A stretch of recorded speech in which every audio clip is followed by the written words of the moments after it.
Yeah. Big JTV, like, comment, sub.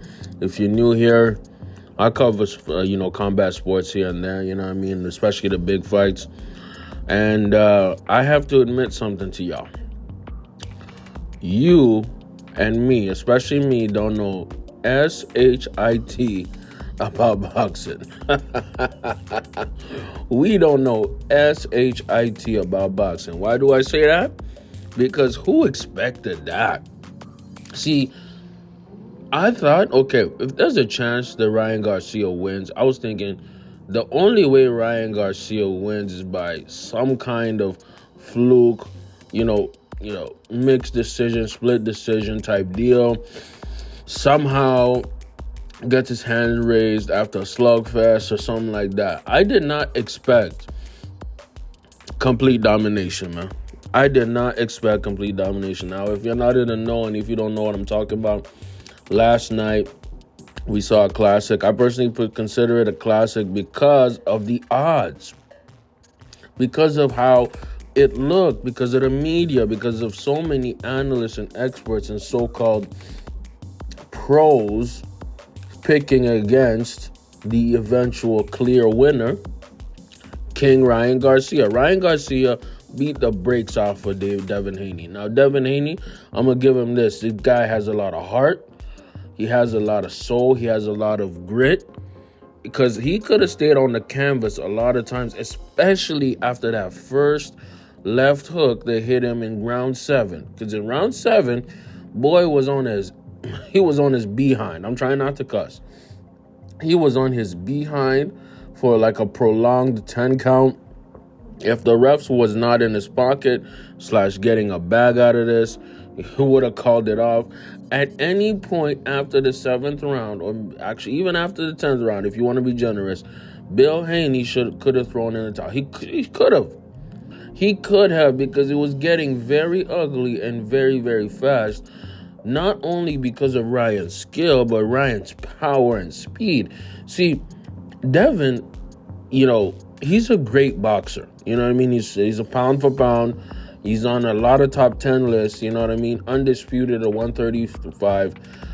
And when you look at Devin, you're like, wow, he put in good work on guys like Kambosos, put in great work against Lomachenko, which is a debatable, maybe he lost. But in terms of the quality of fighters, it's not even close. Devin has fought better quality fighters. But here's the thing about Devin. He's fought fighters who are A, a lot older than him, or B, smaller than him, or C, a combination of both. See, when Haney was in the ring, you could even visually see, is Ryan bigger than him? Yes, Ryan is bigger than him. Ryan is also his same age, 25 years old. Ryan standing at 5'9.5", weighed in at 143. Probably in the ring, I wouldn't be surprised if Ryan was 160. Not even surprised at all. I think that Ryan's natural weight is like a welterweight, 147. I think that's where he should be. That's where he should stay. You know what I mean? But if you look at how it looked visually, Haney was a little smaller than Ryan. And that's something that's rare. You don't see that in a lot of Devin Haney fights. At that point, I kind of had a feeling in the back of my head like, oh, this is going to be interesting. And within the first round, Ryan was tagging him, dog. Was tagging him, chin-checking him. At a certain point, like Devin was going full hug fest, man. At that point, you would have thought it was Valentine's Day or something like that, because bro was loving on Ryan. No Diddy. And ironically, Devin used to party with Diddy. You know what I mean?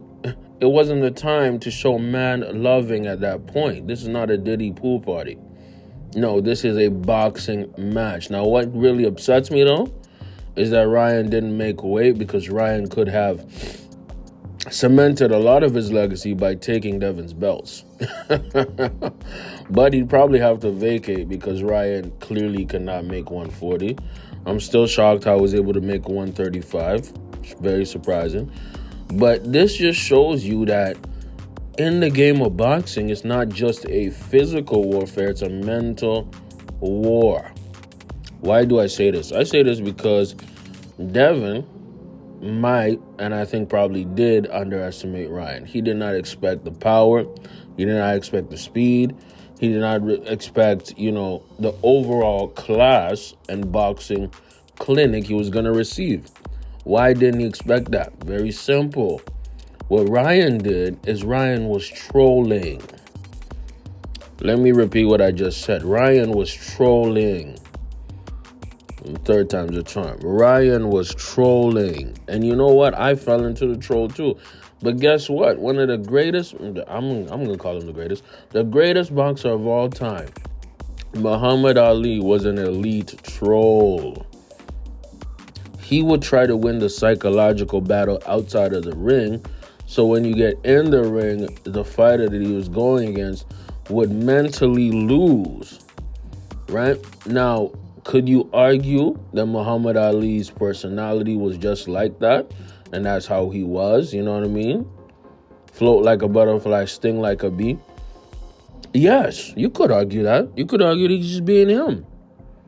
But I personally believe Muhammad Ali played up to his character in order to not only sell tickets to fights, but to get into the psyche of his opponents, man. That's what Ryan was doing.